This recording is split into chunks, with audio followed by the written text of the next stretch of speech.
Afghan air force की तालिबान पर बड़ी एयर स्ट्राइक की खबर सबसे पहले आपको दिखाते हैं और उसके बाद अफगानिस्तान से जो तालिबान से जुड़ी खबरें आ रही हैं वो सब आपके सामने रखते रहेंगे। और आगे आज बात करेंगे कि अशरफ गनी ने जो कहा उसका क्या मतलब समझें, क्या तालिबान अब काबुल पर कब्जा करने वाला है। लेकिन 60 तालिबानी आतंकी ढेर हुए हैं बल्ख में एयर स्ट्राइक में, यह भी आपको देखना चाहिए। एक तरफा मामला नहीं है जितना हम समझते हैं, क्योंकि अभी भी अफगान फोर्सेस मोर्चा ले रही हैं। अफगानिस्तान के बल्ख की तस्वीरें जहां अफगान एयरफोर्स की तालिबान पर बड़ी एयर स्ट्राइक हुई है। बल्ख में एयर स्ट्राइक में तालिबान के 60 आतंकी ढेर किए गए हैं। तो जो अशरफ गनी ने बोला थोड़ी देर पहले कि हम अभी हथियार नहीं डालेंगे, हम अभी अपनी सेना को और मजबूत करेंगे, क्या ये तस्वीरें उसी का सबूत हैं? क्या ये तस्वीरें बता रही हैं कि अभी आप पूरी तरह से फुल एंड फाइनल मत मानिए? क्या ये तस्वीरें बता रही हैं कि अभी बहुत कुछ होना बाकी है, या फिर ये एक वानगी भर है और आगे हो सकता है कि या तो ऐसी तस्वीरें और ज्यादा दूसरे देशों की मदद से देखने को मिले, या फिर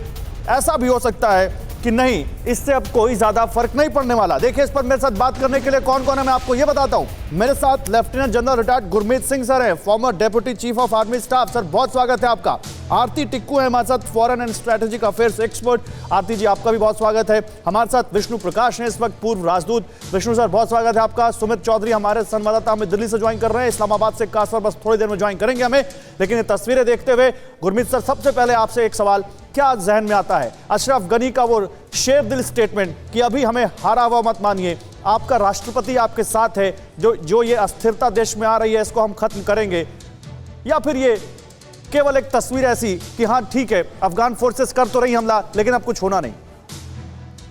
देखिए गौरव, इससे ये पता चलता है कि जो लड़ाई है वो एक डिसिसिव फेज के ऊपर में है, और जिस प्रकार से ये वायलेंस और जो अटैक्स हुआ है उसकी इंटेंसिटी बढ़ गई है और ये लड़ाई काबुल के आसपास आ गई है। लेकिन अभी भी कई जगह है जैसे मजार शरीफ, काबुल, जलालाबाद और खोस्त के इलाके हैं जहां पर जो अफगानिस्तान नेशनल डिफेंस फोर्सेस है वो अभी होल्ड में है। और इसके अलावा जिस प्रकार से स्टेटमेंट दी है वो भी एक देश के प्रेसिडेंट ने, तो लगता है कि कोई असिस्टेंस उनको अवश्य मिली है। जहां बिल्कुल यही मेरा सवाल है सर, क्या कोई आपको उनके स्टेटमेंट में कोई प्लान भी दिखता है? इसके बाद विष्णु सर मैं आपके पास आता हूं। अवश्य ही।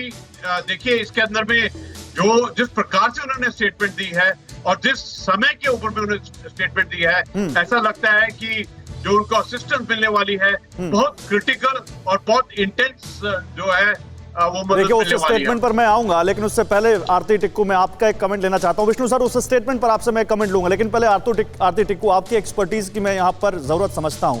क्या ये माने कि अफगान फोर्सेज जिसको अमेरिका ने 20 साल तक ट्रेन किया वो इस लायक अभी भी नहीं हुई कि वो तालिबानी जैसे लड़ाकों से जिनके पास युद्ध का कोई प्रशिक्षण नहीं है, पाकिस्तान उनको बैक द चैनल कुछ अगर सिखा रहा हो तो सिखा रहा हो, लेकिन ऐसा कोई उनके पास फॉर्मल ट्रेनिंग नहीं है उनके पास, वो उस फोर्स पर भारी पड़ रही है जिसको अमेरिका ने 20 साल तक सिखाया, पढ़ाया, उसको असलहे दिए, उसको हथियार दिया, उसको सब कुछ बताया जंग कैसे लड़नी है, वो भी नहीं लड़ पा रही इन तालिबानी लड़ाकों से।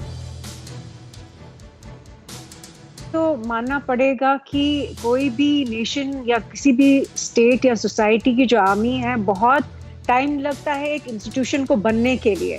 20 साल में अगर ये किसी ने एक्सपेक्ट किया था कि अफगान फोर्सेस जो है वो तालिबान, जिनको पूरी पाकिस्तान आर्मी की बैकिंग है, देखिए पाकिस्तान आर्मी पिछले 70 साल की एक आर्मी, एक इंस्टीट्यूशन है जिन्होंने एक कंट्री को चला रहे हैं जैसे तैसे करके, लेकिन उनकी बैकिंग तालिबान को है। और अफगान फोर्सेस इसलिए डटे रहे थे क्योंकि नेटो फोर्सेस वहां थी और उनको एक लगातार एक सपोर्ट था। जब वो सपोर्ट निकल गया, ऑब्वियसली एक अंदर से जितनी भी फॉल्ट लाइन से जितने लोगों को आपने देखा नॉर्दर्न प्रोविंस। ठीक है आरती जी, कुछ प्रॉब्लम है आपकी, नेटवर्क में कुछ इशू है, मैं आता हूं आपके पास, ठीक करते हैं इसको। फिक्र आपकी, सोमवार से शुक्रवार रात 9 बजे सिर्फ TV9 भारतवर्ष पर।